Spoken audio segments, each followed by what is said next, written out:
After defeating the defending champs, Arizona's got a path to be number one in the country by January.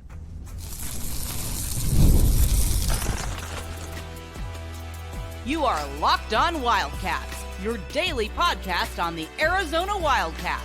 Part of the Locked On Podcast Network, your team every day. Hello and welcome into Locked On Wildcats. I'm your host, Leif Thulin, your resident college basketball guru, stats nerd, point guard by game, and ball knower by trade. And I'm excited to talk Arizona hoops with you today. And boy, am I excited because Arizona basketball is on fire right now. Stock is through the roof. Today's episode is brought to you by FanDuel. Right now, new customers can bet $5, and if your bet wins, you get $300 in bonus bets to use across the app. Download the app today. Today on the show, I'll tell you how Arizona can be number one in the country. I mean, you just got to win, but I'll outline the path that I think is a clear-cut way to becoming number one in the country. I'll also tell you why, though nothing's changed for me because I expected this path. I expected them to beat Florida. Why beating Florida in the way that they did means Arizona is going to only get better, and what thing that went poorly in Arizona's win against Florida is going to become a strength. All that and more ahead in Locked On Wildcats. So let's dive right in. Let's get into the action. And I'm going to start with what I just said. Nothing has changed in my mind from beating Florida as I expected it. And I expected it because of stuff I outlined from the beginning of the season. But even expecting a win, I came away more optimistic than I was entering the season, in which I outlined to you guys in my very first show that this team is the most talented of the Tommy Lloyd tenure. And the numerical checkpoints of rebounding, of offensive efficiency, of pace, all those things that I expected would go right. And I expected before the season for this team to be a top 2 seed, and all those numbers spelled that out. That was my expectation prior to the season. And I'm actually coming away from that game even more impressed and more optimistic than that expectation of being a top 8 team in the country all season long. That was my preseason expectation, despite Arizona being picked fourth, even before the polls came out. And then when it came out, I went on and talked to Ryan Hammer, and I said, I think they're going to tear through non-conference, and I think they're going to start hot in Big 12 play. And I mentioned that to Ryan Hammer, and he had them sixth. So many people were lower in Arizona. I was really high, and I thank you guys for the everydayers for listening to. If you heard those takes, I'll kind of respell them for you guys. But I could sense skepticism. A lot of you guys were have been and were super kind as soon as I took over and talked about the good things, loved the coverage. Thank you so much for those kind words. But I sense skepticism saying, oh, he's just trying to ingratiate himself with us by taking these bold stances. No, I care too much about basketball and college basketball landscape to kind of blow smoke and tell people, oh, I believe in this team when I don't. I truly believe in Arizona and I have the utmost faith in Tommy Lloyd to break through because this team is legit.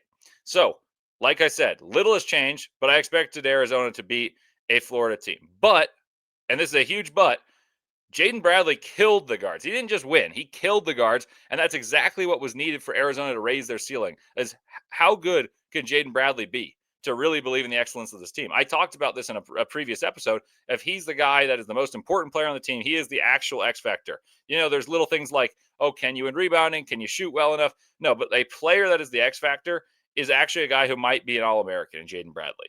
Because if he can control the tempo and control pace, then this team, the sky's the limit. I am low on Boogie Fland. I'm low on Xavier Lee, as I mentioned. So I expected him to win that matchup.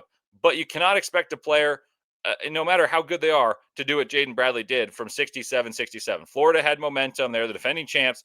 And Arizona needed an answer, and Jaden Bradley took over and dominated the game and put the game on ice. And that raises Arizona's ceiling tremendously because all great teams need all conference or better guards. And Jaden Bradley has been snubbed for the Bob Cousy. We talked about that. Tommy Lloyd's talked about that. And if he's going to be as good as he was the other day, he's a top 10 player, regardless of guard. But you need an all-conference guard to be great, and Arizona can be great. And then there's Koa Pete. Oh, yeah, there's Koa Pete. And what was one of the best performances from a freshman on opening night ever, he was the best player in the country on that night where a billion teams were playing. And he may well be a top 5 player in the country, not just in the conference. And that raises the ceiling too on what I already had was a 2 seed. But why do the rankings and the eyeballs in Arizona matter so much? It matters so much because the pathway to number 1 ranking it's not just ajar. It's not a door slightly ajar because, oh, it's possible, I guess. No, it's wide open. Arizona after this week, just by virtue of beating Florida, will jump from 13 to 7 or 8 or maybe higher. I had them 8 before the season. And if I were to do a poll based on the virtue of that win, it's going to be the best win in the country. I would put Arizona at 2 or 3. Like, that's how strongly I feel about this. Arizona then has UCLA as the next marquee game, and UCLA struggled to win. And they struggled to play quickly and also play defense. Like Ryan Hammer talked about that as an issue for Arizona. Well, UCLA is known for defense. They're great under Mick Cronin defensively. They were terrible, so much so he said, like, we're not, he said basically, I will fire myself if I were watching that. And the other thing about Mick Cronin and UCLA, typically they're pretty sturdy. They don't employ big bodies on the interior. Like, I like this matchup for Arizona. I said that a couple days ago. Arizona then battles UConn, which I think is the hardest matchup due to play style and travel. I mean, you got to get to Storrs, Connecticut from Tucson. And I will say they have a wing out and they have guys assuming new roles. So it's possible Arizona wins that game. And if they do, I think by that game, Arizona's number one team in the country. I think Arizona beats Auburn by 20. I think they destroy Auburn, as Auburn has no size, a new coach, and I was already very confident. I believe the word I used the other day was they're going to smack Auburn or blast Auburn, something like that. And I was very confident in that take, as the everydayers have heard. I said that before in the season preview that came out on Monday. But I also think it's even more true because they went to overtime with Bethune-Cookman. You don't expect that from Auburn, but you expect some regression after losing Bruce Pearl. Then there's Alabama and Tuscaloosa. That's a toss-up for me. Arizona, analytically, was the underdog against Florida, the underdog against UCLA, the underdog against UConn, and the underdog against Alabama. Now Arizona is favored to win against UCLA by 1 after being 4-point dogs, favored to beat Alabama by 1 after being 4-point dogs. And now those are both basically road games. One's in Inglewood and one's in, it's not in Tuscaloosa, sorry. It is in Birmingham as opposed to Tuscaloosa. And they're basically road games. So the people are taking note and seeing that Arizona is really good. And therefore, the odds have changed according to Ken Pom, as well as they will change according to the sports books. Then there's San Diego State at McHale before entering conference play. So here was my pitch. I said, I want to say 8-9 days ago, so over a week. Arizona will start the season 11-2 or better, which I'll add in here because I think Koa is better than I knew, which makes Arizona better than I even predicted. But I already had them 11-2 in conference. So the only loss I foresee is UConn. And the next one that would scare me would be one of UCLA or Bama, but I actually feel pretty good about both those matchups. So we'll say 11-2 or 12-1. And then comes conference play, which is the best conference in America this year at the top, but the bottom's not very good. And before the season, I said this, and I found my exact quote. I found it in the transcript. I said, per Ken Pom, Arizona is favored to win first 7 games in conference play. And Ken Pom is a decent bit lower than I am on the Wildcats. So it's really not crazy to think they beat a bad Utah team on the road, Kansas State at home, TCU on the road, though I have a lot of respect for Jamie Dixon. I will add now, though, this is not part of the quote, that they lost to New Orleans in their opener. Home against an awful ASU team, away against UCF. That was picked low in conference, but that's a hard travel schedule game because you got to go to Florida. And then at home against average Cincinnati and average West Virginia teams. Since then, this is back to the present, Arizona is now favored by far more. And the Ken Pom model predicts Arizona to be 2.5 games better than he predicted before the season. He had Arizona 21-11. I had Arizona 26-5. And now he's got them 23.5. So it's 23-8. But like I did the manual math, and it's pretty close. So 18-2 with wins over Florida, some combination of UCLA, Bama, Auburn, San Diego State, and perhaps UConn. That's the number one team in the land by January easily. That's nothing new for me, but cogitate on that. And let me know what you think. And next, I'll break down what Koa Pete's amazing debut means for Arizona and their long-term plans this season.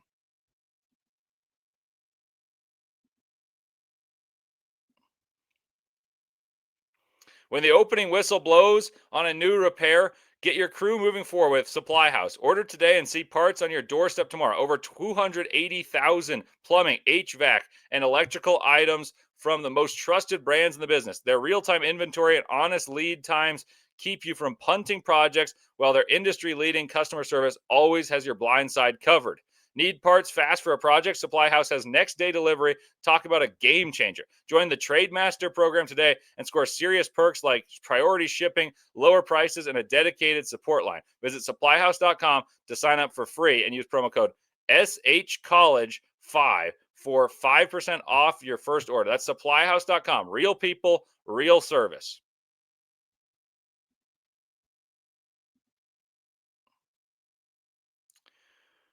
All righty. So that was my pitch and my rationale for why I think Arizona will be number one in the land sooner rather than later. But let's talk about the substance of what enables them to win these big games and why I'm now even higher on the team than I was prior. And I felt like I was kind of leading the bandwagon.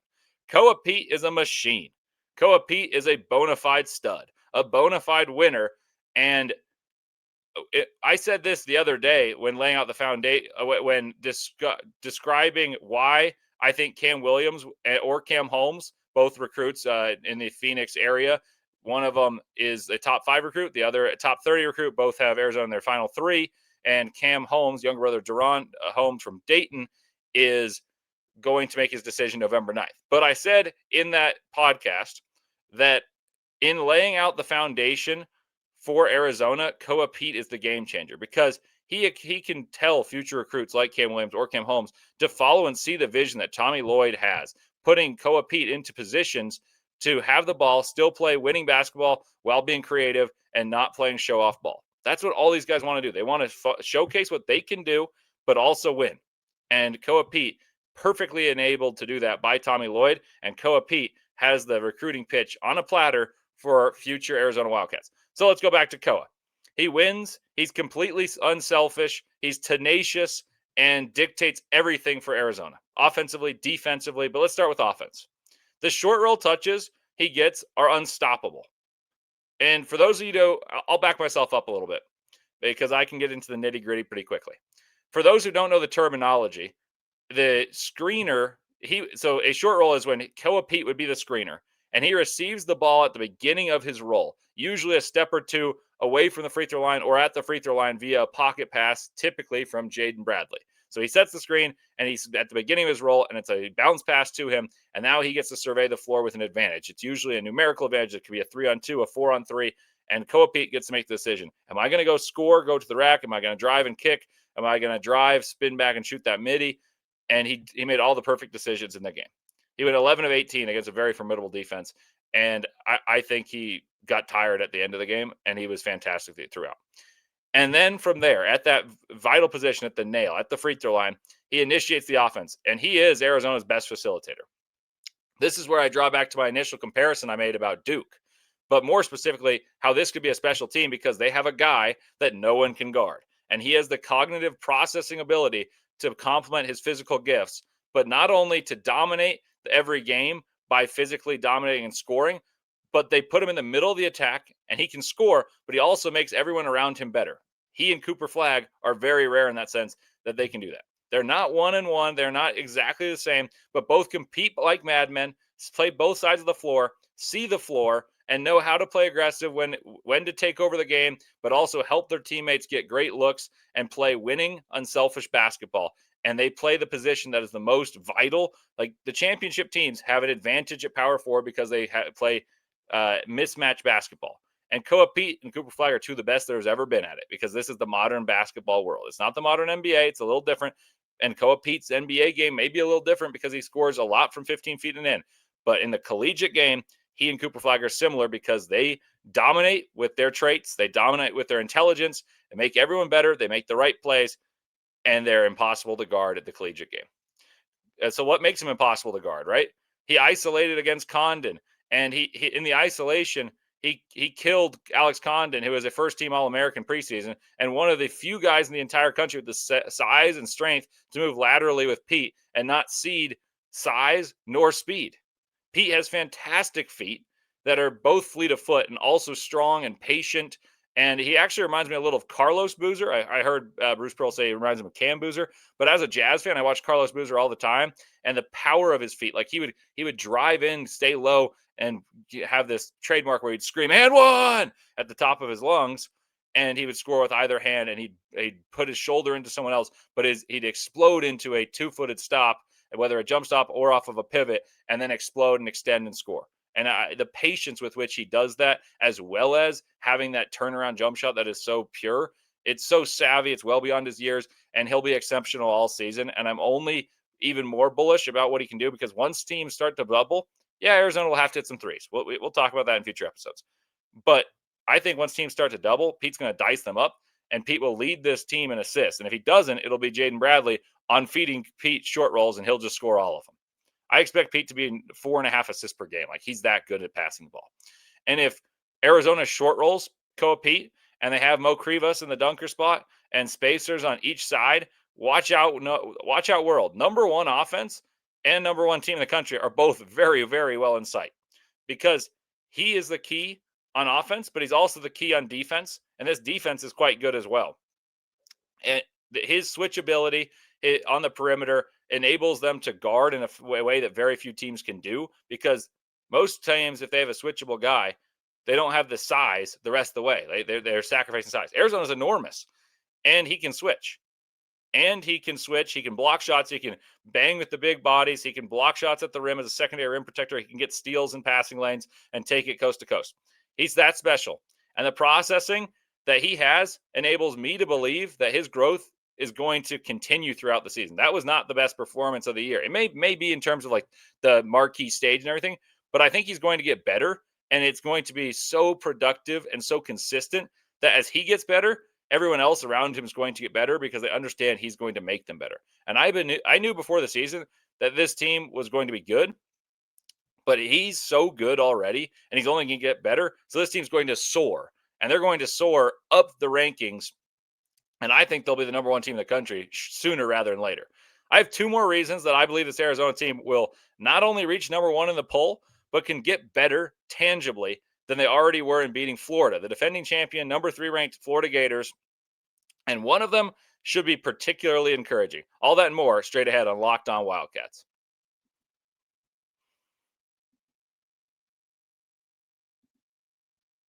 The NBA is back, and there's no better place to get in on the action than FanDuel, the official sports betting partner of the NBA.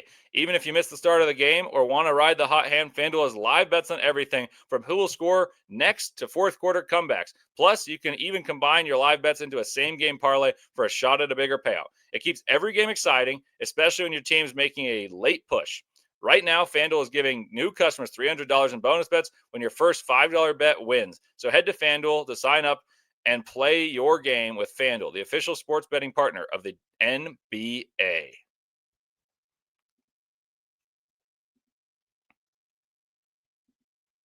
Welcome back to Locked On Wildcats. Leif Thulin with you here. And I teased that I have two reasons that Arizona is going to only get better, and they don't have to do with Koa Pete. And that should scare everyone even more. Here are the two reasons. Jaden Bradley seems extremely in control of where he wants to go. And the difference is he's always been able to get places, but he's always had great speed and pace, but now he plays with pace. And those are totally different things. He can now change pace and use that speed and acceleration to create an advantage, as opposed to have that be the only method of the way he was going to play and where he was going to go. He can now change pace and pick and choose when to accelerate, when to get to his right hand downhill, where he's thrived even when he was at Alabama as a freshman. He's always known where to go, and now he is setting himself up to get there more frequently, with the defense unable to play as much of like I know where he's going to go, let's take this away. He knows his strengths and he plays to them. He can now accentuate those strengths with Koa Pete, making it even easier.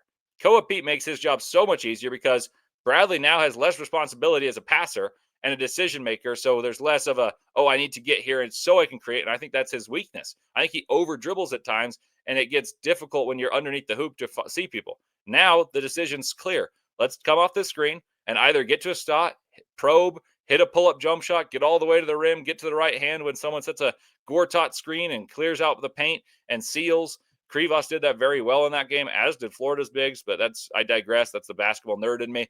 But Bradley can do that, or say, here you go, short roll to Koa Pete, and we're going to have a numerical advantage. And that's great point guard play. He either gets all the way to the rack, pulls up, or gets it to Koa Pete. The math of the game is helping Jaden Bradley, and he's slowing himself down in order to make himself look even faster and get to the rack at crunch time like he did. He's also a hound defensively, and I'd be remiss if I didn't say this. In the big moments of that game, he made important plays, not only offensively like he did when he took over and scored 10 of 11 or whatever it was, but he also made the plays to steal the ball. Remember that diving sequence at the end of I wouldn't say end of the first half, but the start of Arizona's rally where they started playing better basketball and Florida was trying to regain momentum. He poked the ball away, dove on the floor twice, and then Arizona actually didn't score that possession, but it would set the tone. And then when Arizona was leading, Florida chipped their way back into the game, and the ball was going down. I want to say it was Thomas Houck. And Arizona had turned it over when they had an advantage numerically, and all of a sudden, here come the Gators. The Gators are soaring down the floor, and Jaden Bradley rips it away, pilfers the ball in a frenetically paced sequence, takes it away when Florida had numbers. And he made that big play. Arizona has the lead. He made the big plays at the big moment. A senior guard leading the way is absolutely vital for a team to win a championship. And then the second reason for belief that Arizona will improve is their 5-star guard, Braden Burries, was an absolute non-factor in the game. Did not contribute. Had zero importance to this game. And while he was completely out of rhythm, guarding poorly, sped up, and he would not be proud of how he played, I still thought he looked poised. I still felt like he played under control. He got to the right spots on the basketball court, and that is hard to do. But the one basket he scored was super calm. He was ready to attack. He played off of 2 feet. He played basketball full of guile. But that's not all we want from him. We have expectations for him to be great. And he played backup point guard at times in this game, and I thought that was interesting. I liked it. And I expect a concerted effort for him to get more involved early and often against Utah Tech. I expect him to lead the team in scoring in that game because they're going to say, okay, it's your time to shine. The concerted effort will be get your confidence up and be ready for when we play UCLA for you and Koa Pete to be great. The next thing he does is he opens up more space for Peat, both when Koa Pete's on the block and isolating, and once he's doubled, there's more space to kick out and a competent shooter. And just in the short roll, imagine if there's a Bradley drives left, finds Koa Pete in the middle. Now on the right side, you have Karchenkov and Burries. You can't help in, and there's just a big time decision the defense has to make because on the backside, it's going to be Mo Krivas or Awaka to dunk it. And he opens up that space for Bradley when he drives for this shooting. He opens a ton of space for Peat and driving lanes, those high lows that were working, especially against Embry-Riddle and even to a little bit against Florida. Those things are all even more open when he's playing well and confidently. He's going to ascend up scouting reports, and they're going to say, okay, we got to run him off the line. Now they can run him off the line. He can do a pick and roll. I expect Burries, in fact, Burries and Peat, I should say, to be a formidable tandem and pick and roll and resemble slightly what Duke did last year when running inverted screen actions for Flagg and Con and vice versa, with like both those guys capable of handling, both those guys capable of screening, and one may pop, one may roll, but I guarantee Tommy Lloyd watched that tandem on film and saw his guys coming in to Tucson, the type of dandies, to quote Dickie V. And he saw them coming to Tucson and said, okay, I saw those guys. We're going to run some similar actions. And he is a key that opens up even more potency offensively for what I already think is going to be one of the best offenses in America. Like, that's how confident I am in Arizona, that they had their third leading scorer be a non-factor. Essentially, if you want to break it down kind of in a very stubborn and poorly worded way, but it's just how it is. Essentially, Arizona beat Florida when trailing by 12 and having a slew of turnovers and getting out rebounded early in that game. And they looked a little lost with what will be their third leading scorer doing absolutely nothing but fouling and missing some shots and having some turnovers. And yet we're convincingly better for 30 of the minutes. Imagine if they get a guy who is capable of scoring 20 on any given night, was probably the best player in the scrimmages that they played. And he was convinced, and you still were the convincingly better team than the reigning national champions who retained their entire front court.